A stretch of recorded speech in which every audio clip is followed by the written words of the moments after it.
ขอเสียงประมือดังๆให้กับอนุบาลปีที่2/2ด้วยนะคะเด็กๆรับรางวัลด้านหน้าเวทีเลยค่ะ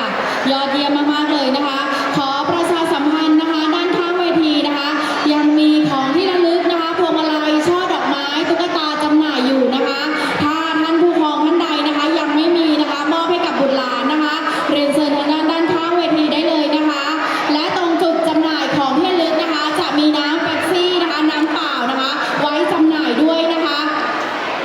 ถ้าท่านใดนะคะต้องการจะซื้อน้ำนะคะเรียนเชิญที่บริเวณด้านข้างเวทีเลยนะคะ